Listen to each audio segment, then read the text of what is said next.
Diálogos al desnudo. Periodismo de fondo. Con Ernesto Sarayandía García.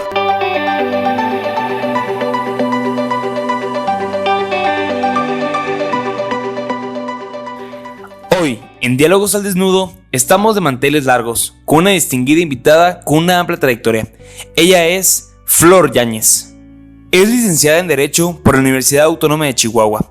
Cuenta con 3 maestrías: Derechos Humanos por la UACH, en colaboración con la Comisión Nacional de Derechos Humanos; Seguridad Ciudadana por CCP y Resolución de Conflictos y Estudios de Paz por la Universidad de Bradford en Reino Unido, bajo la beca Rotary World Peace Fellowship, otorgada únicamente a 10 personas en el mundo por año. Actualmente se encuentra estudiando el doctorado en Educación, Artes y Humanidades por la Facultad de Filosofía y Letras, investigando y desarrollando programas de resolución de conflictos. Realizó una estancia de investigación en la Universidad para la Paz, creada mediante resolución de la ONU, ubicada en Costa Rica, en el periodo de septiembre-diciembre 2019. Asimismo, realizó estancia de investigación en la Corte Internacional de Derechos Humanos, San José, Costa Rica, en el periodo de octubre-diciembre de 2019. Obtuvo beca para estudiar el 36º Curso Interdisciplinario en Derechos Humanos, impartido por el Instituto Interamericano de Derechos Humanos, impartido una vez por año con la misma sede, referido con el curso más relevante en materia de derechos humanos a nivel de América Latina. Ha realizado estudios en Ciencias Políticas en la Universidad de Concordia en Montreal, Canadá, y ha participado en diversas investigaciones e intercambios de profesionistas en países como India, Japón, Estados Unidos, Suiza, Reino Unido y Canadá.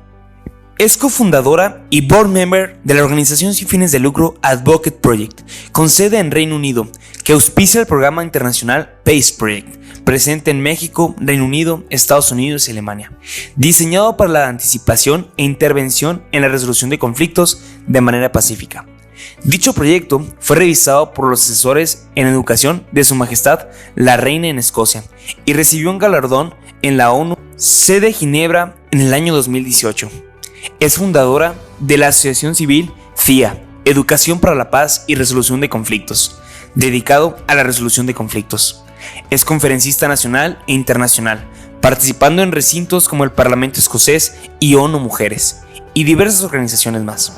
Participó como panelista en el primer Observatorio del Derecho Humano a la Paz, realizado en el Congreso de la Unión en la Ciudad de México.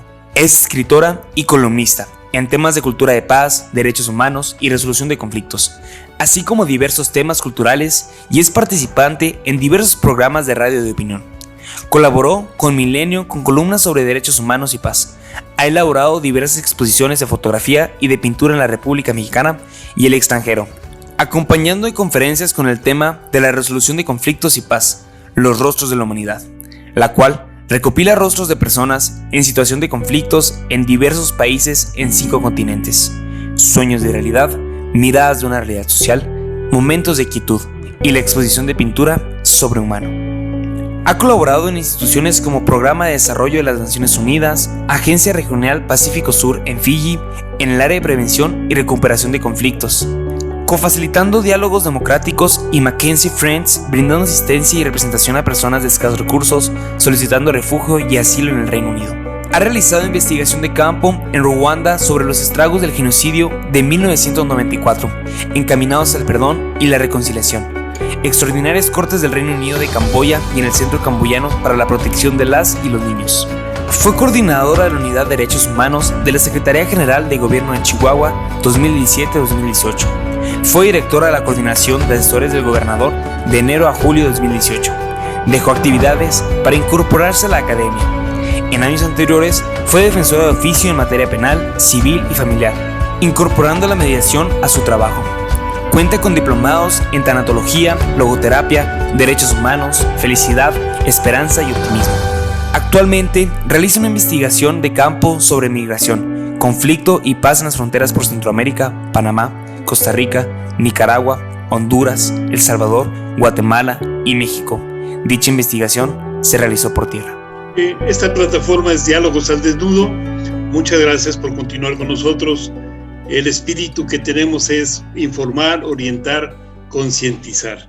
Y hoy tenemos una invitada de lujo, una persona que admiro, respeto y con una amplia trayectoria, como ustedes ya escucharon. Es una mujer muy brillante que conoce del tema que vamos a tratar el día de hoy, que es la violencia contra la mujer. Y la primera pregunta, Flor, buenas tardes, muchas gracias por estar ahí. La primera pregunta que te formulo, ¿a qué se debe que esta situación esté lamentablemente creciendo, vaya en ascenso de una manera impresionante?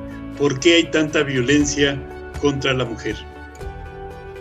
Hola, Ernesto. Primeramente, gracias por la invitación a tu programa. Gracias. Es una persona que respeto mucho también y es un honor estar aquí compartiendo contigo. Gracias. Y bueno, es una pregunta muy buena. ¿Por qué la violencia contra la mujer va en incremento? Y también es importante mencionar dentro del contexto del COVID, qué es lo que ha estado sucediendo con la violencia contra la mujer. Pero regresando un poco, la violencia contra las mujeres, el patriarcado, ha existido por siglos y solamente se reconoció como delito en el siglo XX. Esto dentro de la promulgación de la Declaración de los Derechos Humanos. Vemos más la violencia y la catalogamos más la violencia directa, que es los asesinatos, los feminicidios, los golpes, los insultos. Esa es la violencia que nosotros podemos ver que es hacia las mujeres. Pero sin embargo, detrás de esa violencia hay toda una serie de estructuras que se van acumulando que permiten que esa violencia suceda. Entonces, que una mujer sea asesinada ya es la punta del iceberg de todo lo que se ha venido entramando desde abajo. Hay una violencia estructural y hay otra violencia cultural que son muchísimo más graves que la violencia que vemos nosotros ya, que podemos percibir. La otra es imperceptible. Y la violencia cultural, hay un sociólogo que es de los estudiosos más prominentes en los estudios para la paz en el mundo, Johan Galton. Él describe que hay 3 tipos de violencia.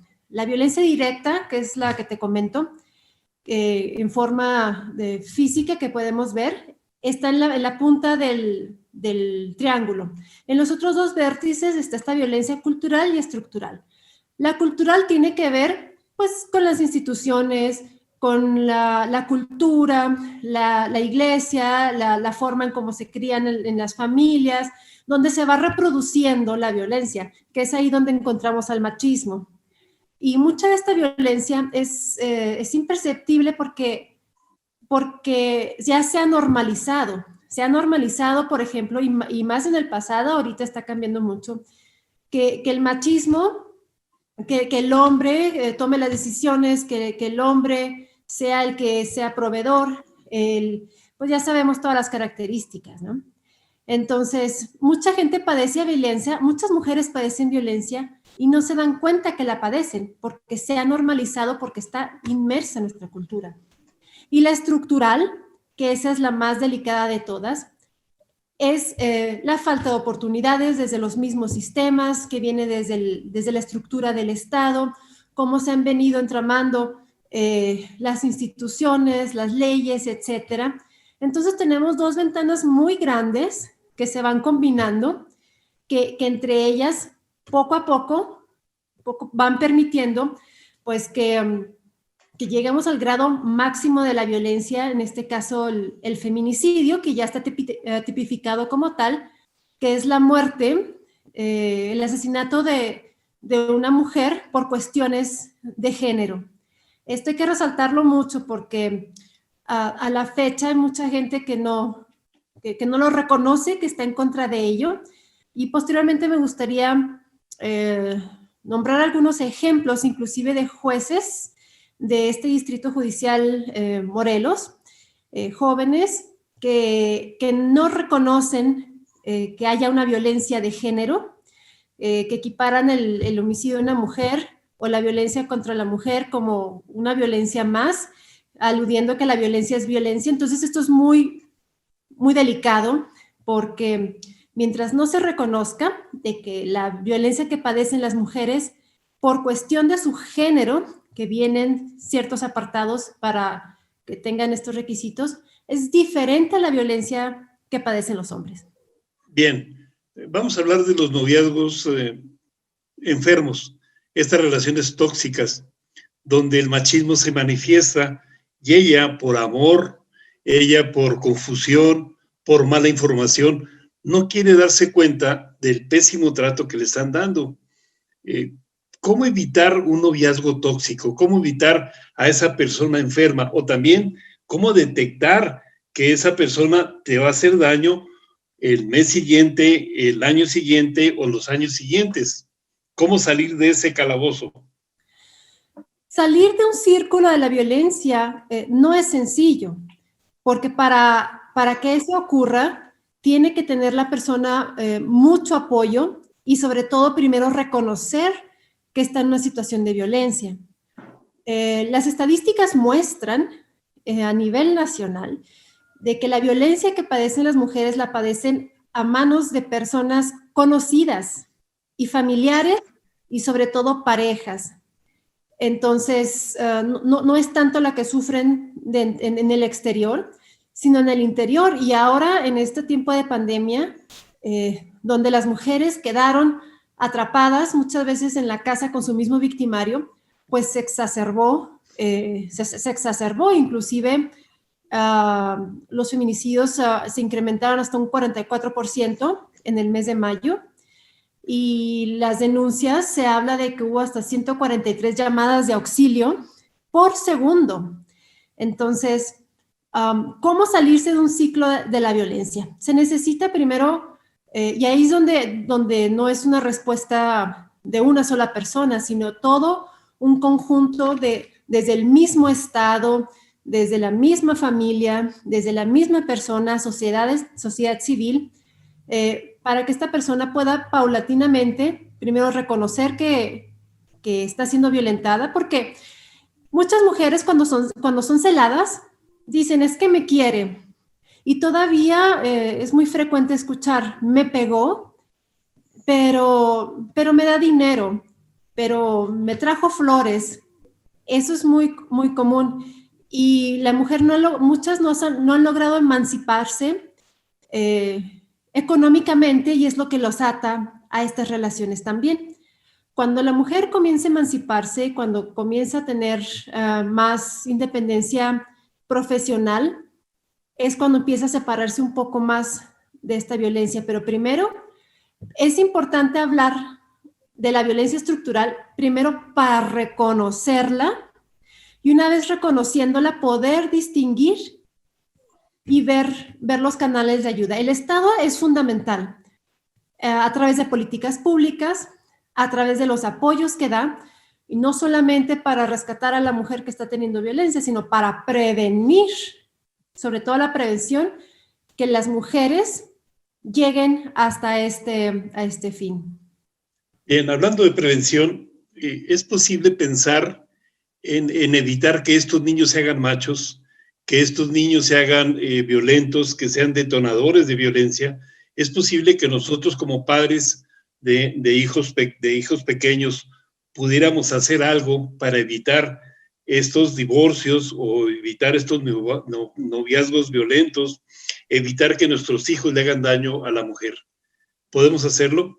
Por supuesto que sí, y hay sociedades que lo están logrando, siendo estas en Europa, en los países nórdicos. Tiene mucho que ver con la educación. Una educación temprana en derechos humanos, en equidad de género, y desde pequeños ir erradicando esta violencia cultural que permite que exista el machismo. El machismo siente un componente esencial para que las violencias se desarrollen. Primero, identificarlos y desde pequeños reconocer que hombres y mujeres somos iguales, que lo único que nos diferencia son los órganos sexuales, y que tanta capacidad tiene un niño como una niña, y que los roles que se nos han impuesto desde pequeños sobre cómo ser mujer y cómo ser hombre, en este caso una mujer debe ser linda, debe portarse bien, debe vestirse de rosa, es delicada, el hombre debe ser fuerte, proveedor, los hombres no lloran, y se nos van creando ciertos estigmas Códigos. y cargas que se van adentrando dentro de nosotros, que eso es lo que permite que haya violencia. Cuando alguien se sale de ese rol, es rechazado. Entonces, desde pequeños entender que no hay diferencia, que tanto hombres como mujeres somos capaces, y sobre todo en cuestión de derechos humanos, eso va a ayudar mucho y a resolver conflictos de manera no violenta. La educación es fundamental y se habla mucho de la deconstrucción.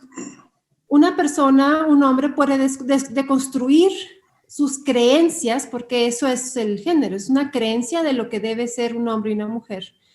Entonces, requiere tiempo, es un proceso para que haya cambios en el comportamiento y de nuevo la cultura los vaya apropiando para que ya no reproduzca esta violencia, ¿no? En Suecia es normal que un hombre, digo normal, que un hombre haga las labores del hogar, que tome su permiso de paternidad, o igual que la mujer, y no se le considera una ayuda, sino se le considera como un hombre que no hace las tareas domésticas, que en México, sorprendentemente, el 79% de la responsabilidad del hogar se le carga a las mujeres.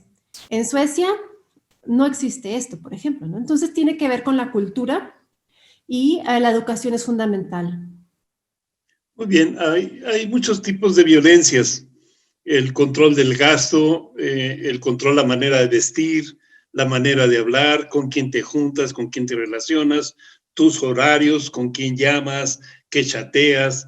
Vaya, hay 1000 formas de estar violentando a la mujer, hostigándola. Pero, ¿por qué permitir el secuestro? ¿Por qué muchas mujeres permiten este secuestro? El hombre macho se adueña de la intimidad, de la integridad de la mujer y le hace un daño tremendo. Luego forma la escuela para que los hijos de este matrimonio repitan esos patrones de conducta equivocados. La pregunta concreta, ¿por qué permitir un secuestro emocional? Bueno, es muy interesante. Hay encuestas que dicen que el 80% de las mujeres que padecen violencia, bueno, ahora dentro del caso de la pandemia, no solicitaron apoyo o no lo denunciaron. Y el 20% no lo hizo por miedo a las consecuencias. Todavía existe esta superioridad del hombre y esta desconfianza hacia las instituciones de que pues va a pasar, de que no les van a hacer nada a sus perpetradores. Entonces 20% no lo hace por miedo a las consecuencias y otro casi 20%, 18, 17% lo hace por vergüenza. Hay mujeres que les da vergüenza admitir que están sufriendo algún tipo de violencia. Y dentro de ese porcentaje también hay otro número importante que no saben qué hacer. Una mujer que está padeciendo la violencia no sabe a dónde ir, a quién llamar, dónde denunciar o cómo pedir ayuda. Entonces hay que tomar en cuenta estos factores. Bien, laboralmente existe este miedo, existe esta limitante. La trabajadora, ya sea secretaria, operadora de maquila, resiente y recibe ese tipo de agresión del machismo, de la autoridad, del control. Pero ¿por qué no acude a una instancia y denuncia el hostigamiento del cual es objeto? Bueno, aparte del miedo, una mujer que se atreve a denunciar va con el miedo de que la misma institución donde denuncia la va a revictimizar y no le va a creer. Y si no le cree y no hay consecuencias contra su agresor, entonces tiene miedo de que su patrón o de su agresor tome otras represalias contra ella. Ajá. Eso es muy importante. También hay que acotar que Una mujer que ha padecido violencia o que padece violencia se requiere de pues una fuerza extraordinaria y de un apoyo también muy grande para que ella se salga de ese círculo, porque sola muchas veces no lo puede hacer. Tomar en cuenta también que al denunciar este tipo de violencias hay un 97% de impunidad ante el sistema judicial. Entonces, pues ahí están las dos caras de la moneda. Una mujer que padece violencia, pero por tanta impunidad, y como va a ser tratada posteriormente, pues prefiere seguir dentro de este círculo, también por los beneficios que pueda obtener, en este caso, pues, económico. Por ejemplo, ahora en el caso de la pandemia, sabemos que muchas personas, sus salarios se vieron reducidos considerablemente. Muchos empleadores les redujeron sus salarios hasta en un 20% o más. Entonces, una mujer en situación de violencia se le dificultaba todavía muchísimo más poderse salir, porque económicamente le era imposible. Entonces, son muchas variantes que se fueron acumulando, se fueron sumando, y por eso la violencia en estos tiempos se ha exacerbado contra las mujeres. Bien, estamos en Diálogos al Desnudo hablando sobre la violencia al género, a la mujer. Muchas gracias por estar ahí. En un momento regresamos después de estos mensajes. Muchas gracias. Continuamos. Orientación e información sobre el contenido de este tema, escríbenos a ernestosalayandia@gmail.com.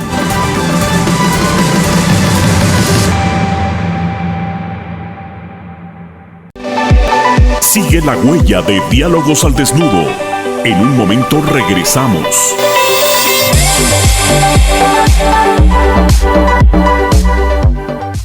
Alcanza tu futuro. Prepárate para el éxito que te demandan estos tiempos. Triunfa en la vida. Lucha para lograrlo. El Centro de Estudios Superiores Ignacio Allende te ofrece bachillerato de 2 y 3 años. Las carreras de enfermería, contador público, licenciaturas en Derecho y Administración de Empresas, respaldadas con una plataforma profesional y 35 años de experiencia forjando el futuro de la juventud. Mayores informes al 614-415-7968. Alcanza tu futuro. Prepárate para el éxito. Energía Solar Parral. Deja que el sol pague tu recibo de luz. Contamos con bombas solares para uso agrícola y ganadero, agua para ranchería y comunidades, módulos solares para ahorro de energía doméstica e industrial, instalación aislada para ranchos, calentadores solares para uso doméstico. Elimina la compra de gas. Ya sabes, visítanos en Carlos Fuero y Noche Triste sin número, Colonia Centro. O comunícate al 627-123-1910. Energía Solar Parral. Visita nuestra app en www.energiasolarparral.com. Deja que el sol pague tu recibo de luz. Continuamos con periodismo de fondo en Diálogos al Desnudo. 614-256-8520.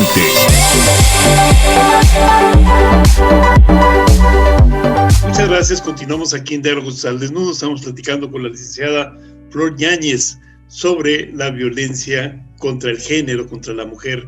Y la pregunta obligada es el por qué ha habido tanta limitante de la participación de la mujer en la política. Los políticos hablan que la mujer, los derechos de la mujer y bla, bla, bla, bla, bla, bla, pero no es cierto, porque tú puedes ver las estructuras de los gobiernos estatales, municipales, federales, y casi no hay mujeres en el primer nivel de gobierno o en los mandos importantes de decisión. Lo mismo sucede en las empresas. Las mujeres no tienen las mismas oportunidades que muchos ejecutivos que apenas ingresan y ya son nombrados jerarcas de esa maquila de esa empresa. ¿A qué se debe esta decisión discriminatoria en contra de la mujer? Bueno, nuevamente hay que recordar que históricamente la mujer ha estado por debajo de los hombres con otro tipo de roles, y los hombres son los que han asumido el liderazgo en los gobiernos, en las guerras, en la toma de decisiones, en los hogares, y esto se fue normalizando. Hay un término que se llama el techo de cristal, que es cuando una mujer se prepara, que muchas veces la mujer está más preparada que el hombre, hay un techo invisible y se topa con él y le impide acceder a puestos más altos. Cuando el hombre, muchas veces por el hecho de ser hombre, tiene el puesto. Hay que recordar que en el pasado también hay mujeres que no podían tener sus cuentas bancarias, tenían que depender de los hombres para tener una cuenta bancaria, por ejemplo, porque las mujeres no sabían administrar las finanzas. No podían tener ciertos puestos porque los hombres eran más inteligentes y sabían tomar mejores decisiones y liderazgo. Estas creencias de que la mujer era incapaz de pensar, de hacer o de liderar, pues permeó mucho hasta prácticamente el siglo XX, aunque ha habido mujeres extraordinarias en la historia, ¿no? Pero han sido muchas veces invisibilizadas y opacadas por hombres, o han tenido que utilizar seudónimos para parecer hombres, o hay hombres que les han robado su protagonismo. Entonces, todavía una mujer con los roles sociales que tiene impuestos de ser ama de casa, de cuidar a los hijos, en el contexto de esta pandemia, por ejemplo, las cargas las cargas para la mujer se triplicaron. No solamente tenía que trabajar a distancia, sino dentro del mismo hogar, educar a los niños y hacer comida y hacer todas las labores domésticas. Entonces, todavía se tiene esa desconfianza hacia las mujeres de que puedan ser capaces de liderar. Por ejemplo, la primera ministra Margaret Thatcher, ella es un precedente muy importante en la historia de una primer ministro liderando Gran Bretaña. La misma Margaret Thatcher tuvo que ser masculinizada en su forma de vestir, le quitaron sus perlas, le quitaron sus joyas, le pidieron que engrosara más su voz para tener una figura más masculina, porque una figura femenina no era aceptable y iba a ser rechazada. Todavía, lamentablemente, las mujeres, por el solo hecho de ser mujeres, somos discriminadas para acceder a puestos de liderazgo, y es lo que nos hace todavía pelear más y luchar más, pero la realidad es que los hombres todavía son la figura dominante. Bien, esta es una enfermedad. El macho agresor está enfermo, emocionalmente está enfermo. Es una enfermedad de los dos porque permite a la mujer también que se le haga un daño. Hay forma de salir, de recuperarse, de tratar, de entender esta enfermedad y poder llevar una relación sana, una relación equilibrada, basada fundamentalmente en el respeto. Por supuesto. Y bueno, hablando de violencia de género y hablando de género, tendemos a pensar que corresponde solamente a las mujeres, pero género atañe por igual a los hombres también. Y los hombres también se han visto bastante perjudicados con estos roles que la sociedad les ha impuesto. Son cargas muy fuertes de productivos, de no mostrar sus emociones, de no llorar, de no mostrarse frágiles. Y si en alguna parte llegan a fracasar dentro de estos roles, pues es una carga muy fuerte y por eso terminan explotando o acabando con su vida o con otros padecimientos. Entonces, no solamente es difícil para las mujeres, sino para los hombres también, que la misma sociedad les impide desarrollarse libremente. Desde que nacemos, a las niñas les ponen un moño rosa y a los niños un moño azul. Desde ahí los empiezan a diferenciar. Pero entonces hay campañas, y hay un Día Internacional del Hombre, y hay campañas para una masculinidad sana, que enseñe y permita a los hombres llevar sus tareas de una manera abierta, y de nuevo enseñándoles que el género no es más que una construcción social, y que está bien si lloran, que está bien si hacen las labores domésticas, que está bien, y eso no los hace menos hombres. También enseñarlos al manejo de la violencia, porque el hombre pues es agresivo y tiene que ser macho para poder encajar. Entonces hay que ir deconstruyendo lo que la sociedad impuso para reconocernos legítimos iguales, hombres y mujeres, y bajar estos índices de violencia. Bien, ¿y por qué pensar que esa persona va a cambiar? ¿Por qué creer que el golpeador, el hostigador, el que humilla, el que denigra, va a cambiar? Ese concepto equivocado que muchas mujeres tienen de que yo lo voy a cambiar, va a dejar de tomar, va a dejar de drogarse porque yo lo voy a cambiar, es un concepto equivocado. ¿Por qué creer entonces que una persona tiene la fortaleza para cambiar a otra? Pienso que una persona no tiene la capacidad de cambiar a otra persona. Eso es una creencia errónea. Una persona puede cambiar en la medida que él o ella acepte que está haciendo algo mal, que reconozca su falla y con su fuerza de voluntad haga algo para modificarla. Primero reconocerlo. Si no sucede eso, es muy difícil que un macho deje de ser macho, que un golpeador deje de serlo.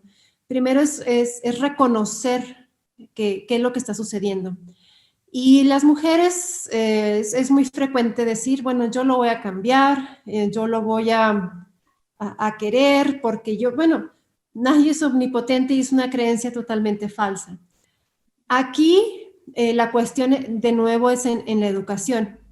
Para que un hombre se pueda deconstruir, primero tiene que informarse. Me ha tocado estar con personas, hombres, por ejemplo, buenos, muy cálidos, inteligentes, etcétera, pero que tienen comportamientos machistas, pero no se dan cuenta que los tienen. Entonces, bromeando, le decía a unas compañeras, bueno, es que es producto del contexto social donde creció. No es su culpa que haya aprendido eso, pero es su responsabilidad darse cuenta que está mal y su obligación cambiar ese comportamiento. Y ahora con los medios, con la información y con todo lo que tenemos al alcance, es muy difícil que una persona no se dé cuenta y que reconozca. Aquí es tomar la voluntad de reconocer y cambiar, porque nadie cambia a nadie. Esto es individual. Claro. Y vemos también una cifra impresionante que se maneja a nivel nacional.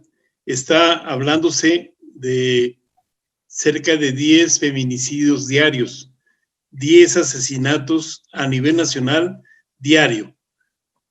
¿Por qué no hay una legislación sobre esta situación? ¿Cómo evitar que esta estadística siga creciendo de esta manera tan impresionante?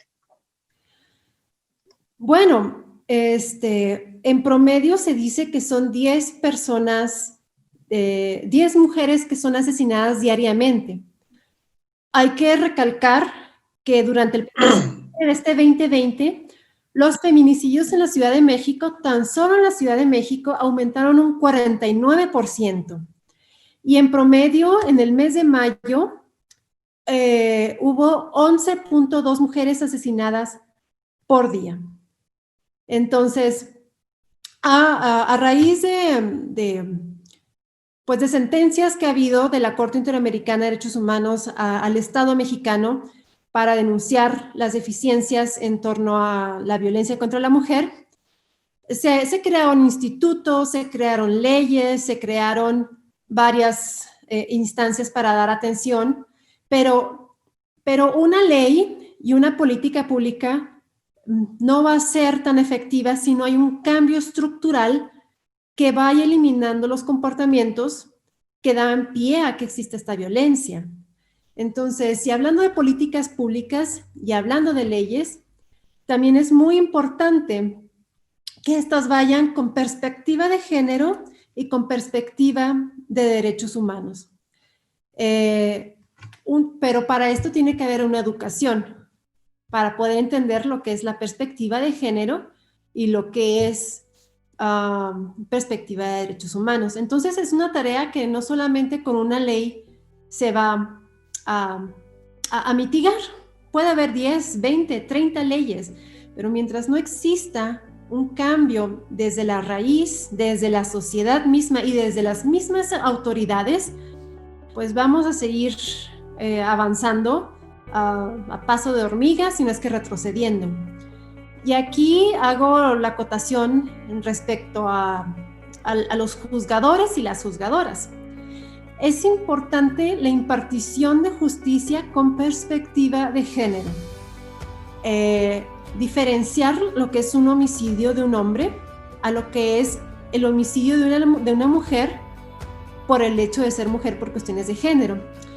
Pero si un juez no entiende o no logra interiorizar estos conceptos, va a seguir replicando, entonces va a seguir habiendo impunidad y va a seguir habiendo violencia. Por eso no es una tarea de una sola persona, sino de un conjunto global que nos vaya a nosotros construyendo. Orientación e información sobre el contenido de este tema, escríbenos a ernestosalayandía@gmail.com.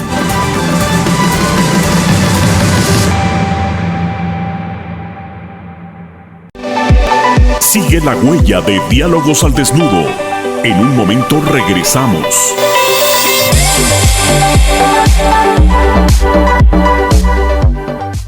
Alcanza tu futuro. Prepárate para el éxito que te demandan estos tiempos. Triunfa en la vida. Lucha para lograrlo. El Centro de Estudios Superiores Ignacio Allende te ofrece bachillerato de 2 y 3 años. Las carreras de enfermería, contador público, licenciaturas en Derecho y Administración de Empresas, respaldadas con una plataforma profesional y 35 años de experiencia forjando el futuro de la juventud. Mayores informes al 614-415-7968. Alcanza tu futuro. Prepárate para el éxito. Energía Solar Parral. Deja que el sol pague tu recibo de luz. Contamos con bombas solares para uso agrícola y ganadero, agua para ranchería y comunidades, módulos solares para ahorro de energía doméstica e industrial, instalación aislada para ranchos, calentadores solares para uso doméstico. Elimina la compra de gas. Ya sabes, visítanos en Carlos Foro y Noche Triste sin número, Colonia Centro. O comunícate al 627-123-1910. Energía Solar Parral. Visita nuestra app en www.energiasolarparral.com. Deja que el sol pague tu recibo de luz. Continuamos con periodismo de fondo en Diálogos al Desnudo. 614-256-8520.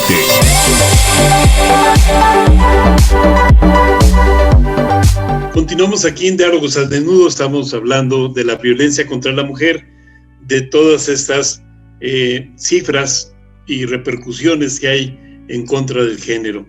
Vemos también, licenciada Flor Yáñez, estas manifestaciones que se dan por todas las ciudades, donde las mujeres que se manifiestan se tornan muy violentas y empiezan a pintar y empiezan a romper vidrios, empiezan a quemar pues lo que se les atraviesa encima y empiezan a tener enfrentamientos contra la autoridad.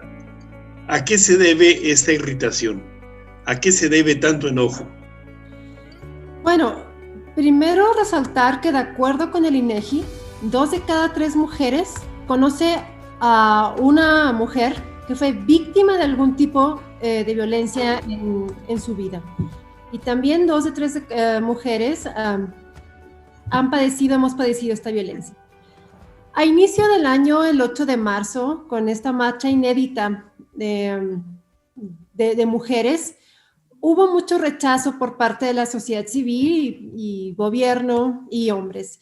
Entonces, se habla mucho de las pintas aludiendo que eran agresivas, que eran violentas y muchos estigmas más. Aquí la pregunta es muy importante.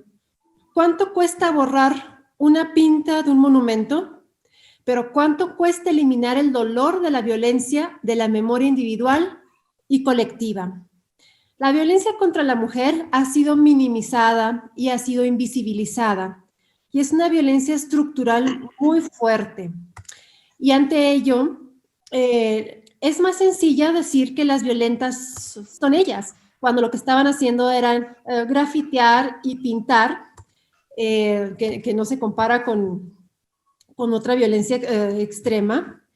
Pero es más sencillo decir que ellas son las violentas que asumir la responsabilidad de que no se le ha podido dar frente a esta violencia estructural, porque es el mismo Estado y es el mismo sistema quien la ejerce.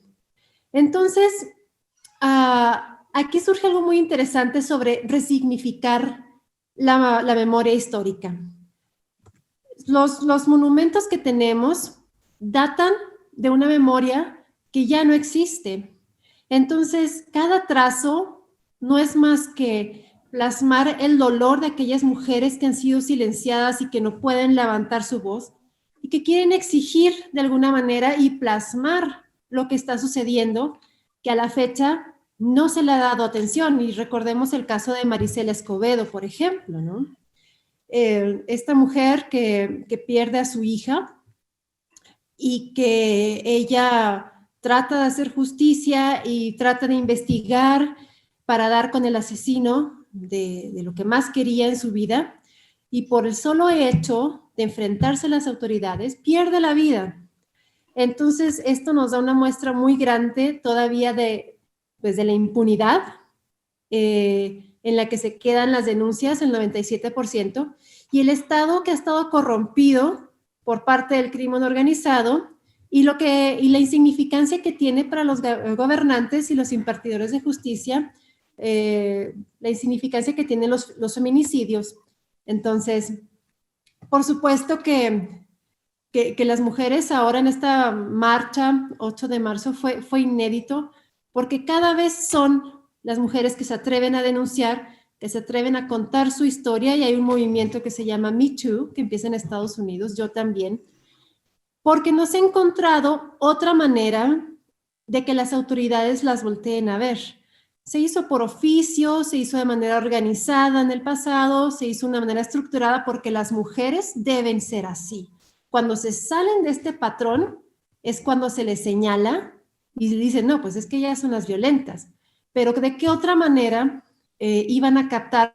No estoy justificando, pero ¿de qué otra manera iban a captar la atención para que las autoridades estructuralmente pongan atención y que no tengamos un incremento en los feminicidios que este 2020 van en aumento y la violencia va en aumento? Entonces, ¿cómo frenarla? Que las instituciones se hagan cargo, que la misma familia, que la misma violencia cultural vaya coadyuvando, pero para frenar esta sistemática eliminación prácticamente de mujeres.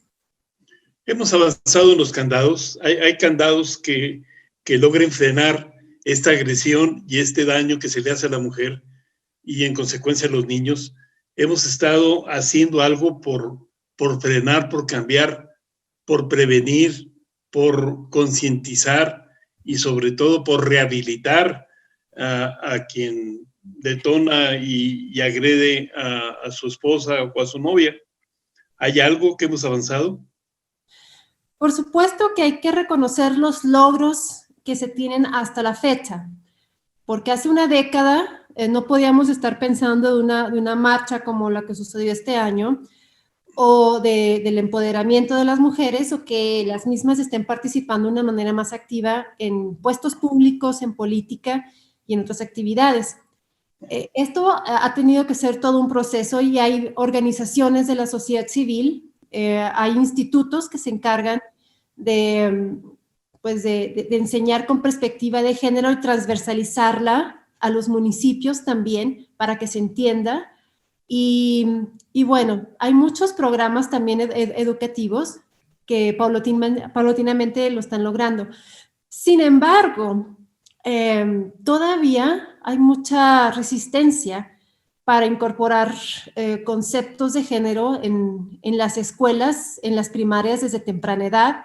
Y no solamente el género, sino tiene que ver con educación sexual, con personas con preferencias sexuales distintas a la heterosexual. Y bueno, todavía hay que romper esos paradigmas.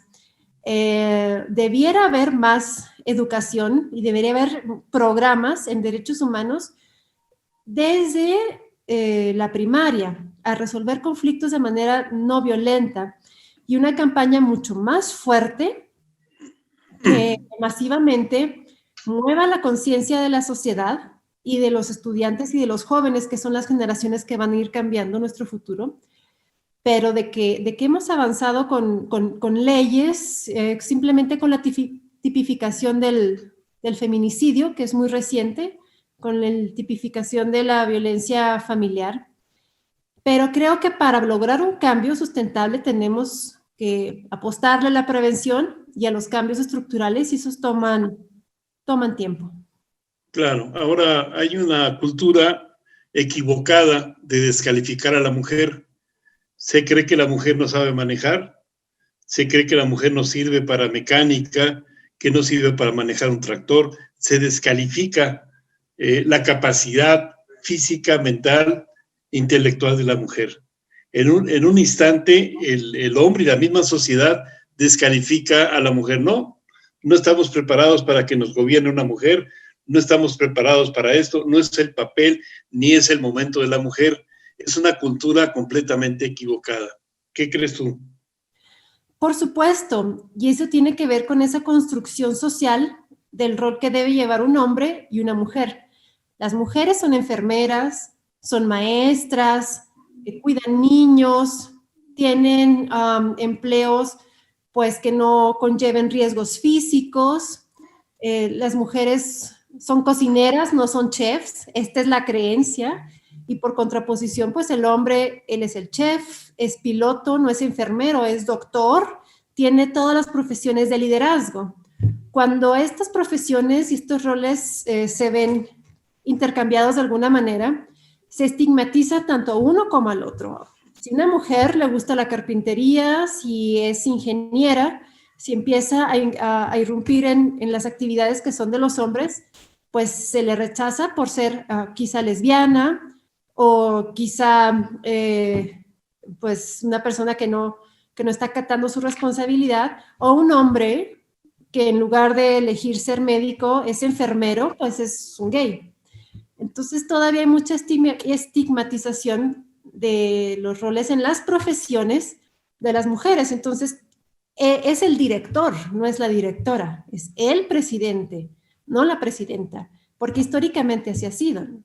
Son títulos que ostentan, títulos de poder y liderazgo que ostentan los hombres, y las mujeres están supeditadas a sus órdenes, ¿no? Entonces, esto ha ido cambiando, se están rompiendo los roles, pero todavía son severamente señaladas.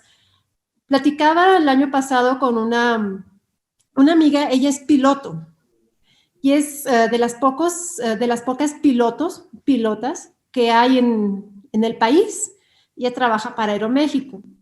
Y la cuestionaba mucho sobre cómo fue para ella meterse en una profesión que es destinada casi exclusivamente para los hombres.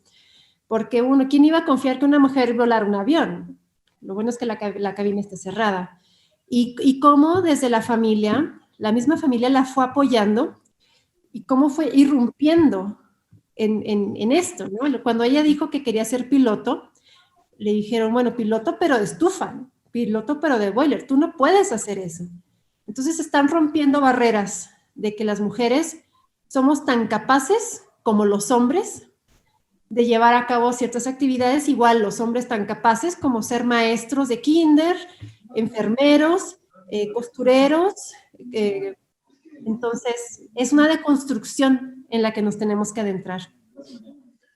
Habría que legislar, en tu opinión, sobre esta unión de pareja, este matrimonio, obligar a las parejas a que se capacitaran emocionalmente para que se conozcan ambos cónyuges, para ver los niveles de neurosis, para ver las tendencias alcohólicas, adictivas. Habría que hacer algo para que se evite que esto siga pasando, sigamos cayendo en desgracia. Por supuesto, y sobre todo pienso mucho que la educación y el fortalecimiento primero tiene que ser individual, una persona que tenga seguridad en sí misma, autoestima alta y conozca sus alcances, va a ser menos probable que entre en una relación tóxica, una persona que se sane sus heridas, que se atienda psicológicamente, que todavía está muy estigmatizado que una persona vaya al psicólogo o al psiquiatra. Entre más sana esté una persona emocionalmente, más sanas van a ser sus relaciones. Al estar con una pareja, por supuesto que también es responsabilidad de esa persona atenderse. Y la convivencia siempre va a ser un reto, más en estos tiempos posmodernos, donde las relaciones son muy efímeras, donde las personas cambian de pareja como si cambiaran de calcetines, donde no hay lazos fuertes y se vuelve todavía un reto tener una relación a más profundidad. Entonces son los tiempos acelerados en los que estamos viviendo, más el individualismo en el que nos encontramos las personas y esa incapacidad de crear lazos, pero no nos conocemos a nosotros mismos. Y si no nos conocemos a nosotros mismos, si no nos queremos a nosotros mismos, ¿cómo vamos a querer a alguien más? Y si uno no se da el valor primero, entonces va a ser muy difícil también que la otra persona lo reconozca o la reconozca. Pienso que la salud emocional también es fundamental enseñar desde temprana edad. Y no solamente el niño, sino padres que son los que replican, que son los que educan. Entre más sanos emocionales estemos, menos probabilidad tenemos de entrar en adicciones. Sabemos que las adicciones ya son pues, la consecuencia de toda una serie de padecimientos que traemos en el alma y muchas cosas pueden ser evitadas. Pero de nuevo, centrarse en la persona, ser más humanamente compasivos y tomar en cuenta qué es lo que está destruyendo nuestra sociedad, que es la falta de sentido. En esta situación, ¿cuál ha sido, en tu opinión, la influencia de los medios? El Internet, los videojuegos, la televisión. ¿Qué daño hemos hecho los medios para la formación de estos niños tóxicos, de estos adultos violentos y de estas conductas que al final de cuentas son pérdidas de seres humanos? Vivimos en una era más interconectada y más informada que nunca. Los avances que ha habido desde el principio del siglo y mediados del siglo pasado no se hubieran dado ni en cientos de años. Entonces, la información cambia inmediatamente. Estamos sobreinformados y expuestos a todo tipo de noticias y a todo tipo de información. Un niño o un adolescente que no tenga criterio o que no tenga esa capacidad de crítica, pues va a ser muy fácil que sea influenciado por lo que está viendo. Y lo que nos están bombardeando es en violencia, es de nuevo replicando los roles, es popular el que se toma una pintura y lo hace viral, que daña nuestro cuerpo, daña nuestra psique. Entonces no hay un control sobre la información que se recibe. Para eso, nuevamente, hay que tener una educación en digital, de poder discernir, porque eso es lo que nos está llevando. Inclusive hay niños que han asesinado a otros porque lo han visto en redes sociales, como claro, si fuera algo válido. Entonces, es peligroso cuando no sabemos utilizar correctamente estas herramientas, y los papás también, cuando están pues saturados con su trabajo, muy ensimismados, es más sencillo darle un celular o una tableta al niño y es donde él se está educando o ella se está educando. ¿En manos de quién le estamos dejando la responsabilidad del futuro de esa persona? Muy bien, estamos en Diálogos al Desnudo. Muchas gracias, platicando con la licenciada Flor Yáñez sobre violencia contra la mujer. En un momento continuamos. Gracias. Orientación e información sobre el contenido de este tema, escríbenos a ernestosalayandía@gmail.com.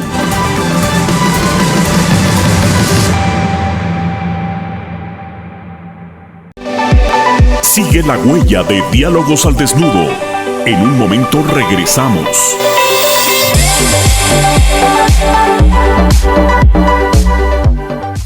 Alcanza tu futuro. Prepárate para el éxito que te demandan estos tiempos. Triunfa en la vida. Lucha para lograrlo. El Centro de Estudios Superiores Ignacio Allende te ofrece bachillerato de 2 y 3 años. Las carreras de enfermería, contador público, licenciaturas en Derecho y Administración de Empresas, respaldadas con una plataforma profesional y 35 años de experiencia forjando el futuro de la juventud. Mayores informes al 614-415-7968. Alcanza tu futuro. Prepárate para el éxito.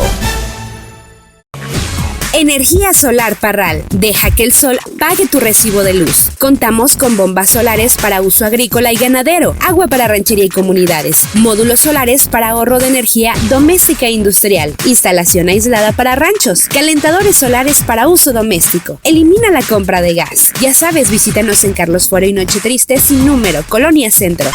O comunícate al 627-123-1910. Energía Solar Parral. Visita nuestra app en www.energiasolarparral.com. Deja que el sol pague tu recibo de luz. Continuamos con periodismo de fondo en Diálogos al Desnudo. 614-256-8520.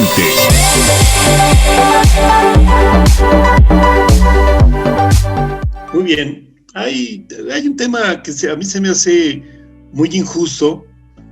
Sabemos que en Chihuahua el problema de las adicciones está muy fuerte, el problema de las niñas madres está muy fuerte, el problema de las madres solteras, menores de 20 años que tienen niños de un padre, de otro y de otro, como las tamaleras de chile de dulce de manteca.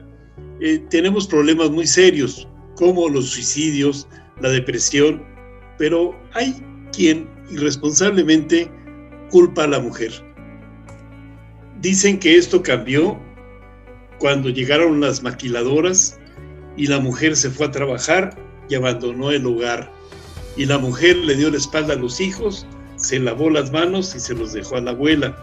Yo, en lo personal, no estoy de acuerdo con ese argumento, pero quiero saber tu opinión sobre este concepto que mucha gente tiene sobre la responsabilidad de la mujer.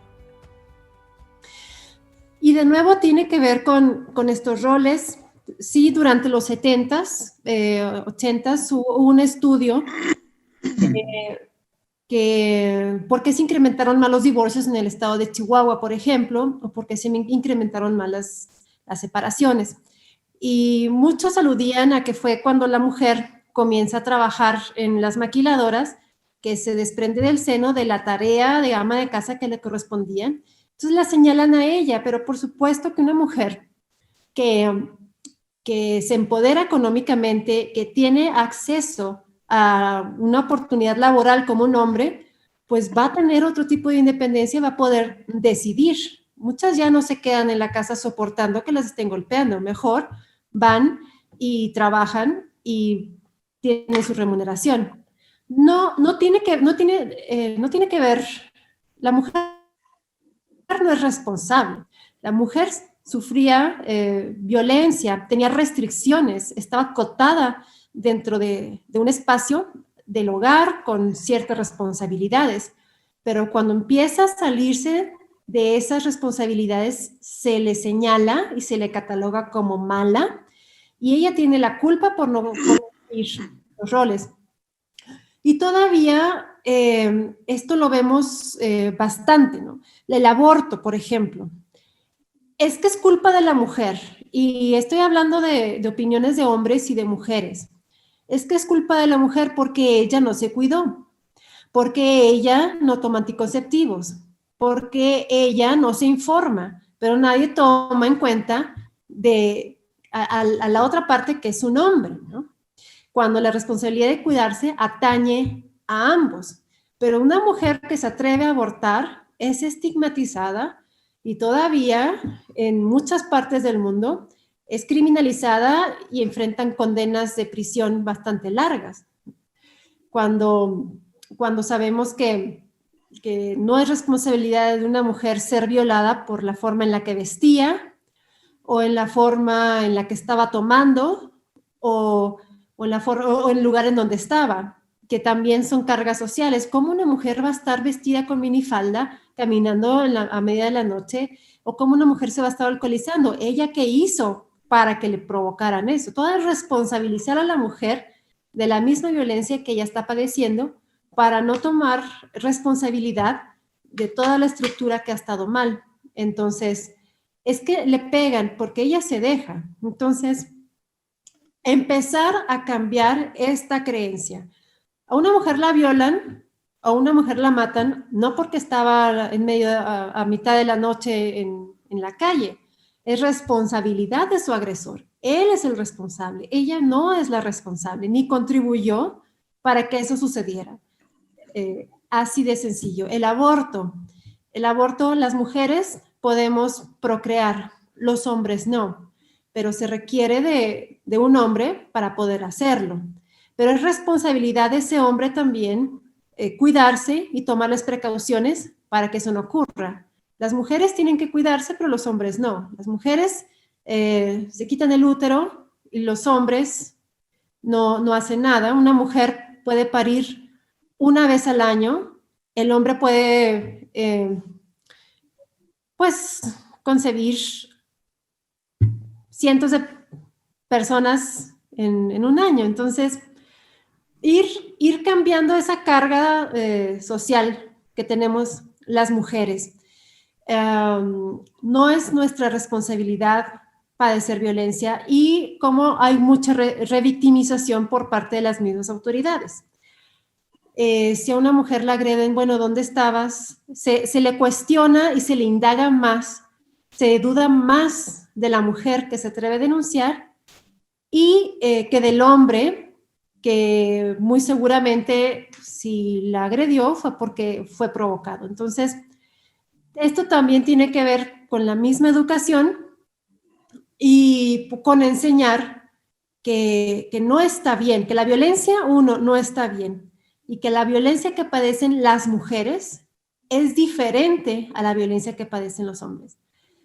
Pero bueno, se está luchando todos los días contra esto y son más personas las que se están sumando, hombres y mujeres también, para ir acabando con estos prejuicios y eliminar y tratar de erradicar la violencia o disminuirla de alguna manera. Entonces es un proceso largo, pero hay esperanza de que esto paulatinamente comience a modificarse. ¿Hace falta leyes más duras? ¿Hace falta castigos más severos? ¿Hace falta modificar esto?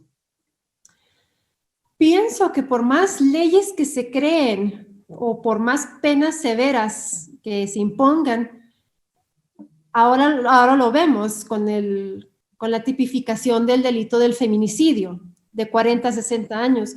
Un hombre no está pensando en la cantidad de años que va a pasar en prisión cuando está cometiendo un delito.